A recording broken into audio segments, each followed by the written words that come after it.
Nous sommes entrés dans une nouvelle ère. Le monde est en train de vivre une révolution sans précédent. Désormais globalisé, l'ensemble des sociétés du XXIe siècle s'apprêtent à connaître un changement radical. Toutes les structures de domination seront bouleversées par cette révolution. Effectivement, le modèle économique international que nous connaissons aujourd'hui est sur le point de se transformer. Actuellement, le monde est dominé par un système économique connu sous le nom de capitalisme financier. En résumé, la production de richesse mondiale est majoritairement issue de l'exploitation du capital financier. Le capital financier est constitué de monnaie, de billets de banque et de titres de propriété tels que des actions boursières. Tout cela représente des actifs financiers, des ressources susceptibles de rapporter du profit à leurs détenteurs. Les dettes et les créances représentent également des ressources financières exploitables. À l'heure actuelle, l'investissement, le trading, la spéculation, la dette et la création monétaire sont devenus les principaux moteurs de la croissance économique mondiale. Et oui, faire travailler du capital financier, ça peut rapporter gros. Mais ça n'a pas toujours été le cas. En effet, à travers le temps, d'autres ressources ont été utilisées afin de produire de la richesse. Il y a des siècles, la majeure partie des richesses provenait de l'exploitation de la terre et des matières premières. Hier, au début de la révolution industrielle, c'était l'exploitation de la force de travail. Aujourd'hui, c'est celle du capital financier et demain, ce sera probablement l'exploitation des données numériques qui produira le plus de richesses. Big Data. Voici donc la principale ressource du monde à venir. Ainsi débute la révolution. En effet, toute révolution transforme radicalement les modes de production de richesse. Au cours d'un tel bouleversement, les acteurs dominants sont donc remplacés par de nouveaux acteurs. Alors, plusieurs questions se posent. Demain, qui pourra exploiter cette nouvelle ressource afin d'en extraire de la richesse ? Pourrez-vous exploiter par vous-même vos propres données ? Ou est-ce que cela sera uniquement réservé à une élite technologique, à l'État ou encore à un consortium d'entreprises privées ? Ces questions représentent de véritables enjeux de société.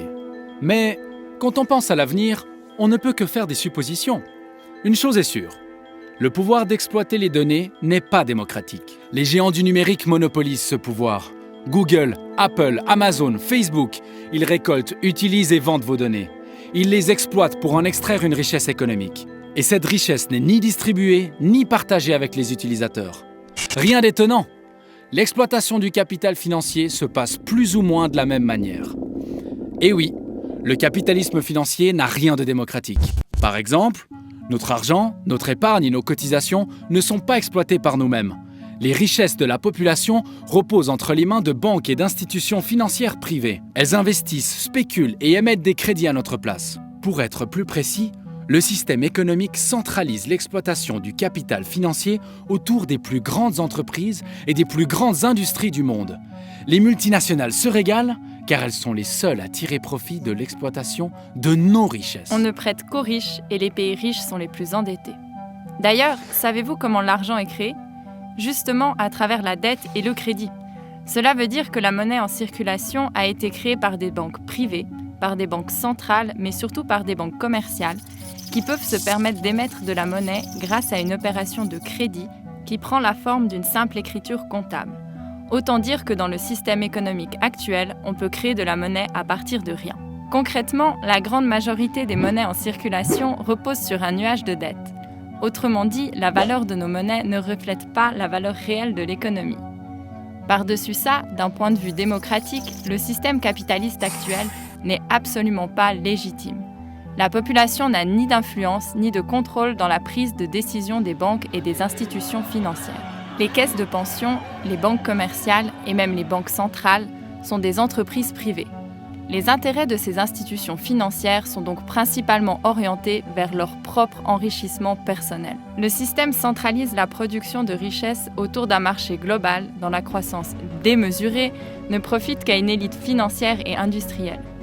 Évidemment, ce système est légal, permis par la loi et pourtant si injuste.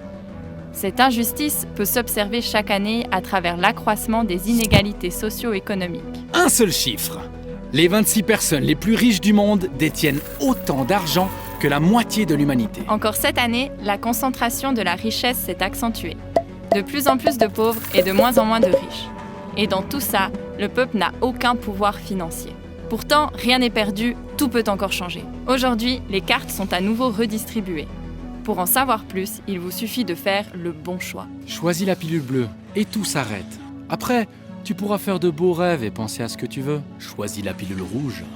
Tu restes au pays des merveilles et on descend avec le lapin blanc au fond du gouffre.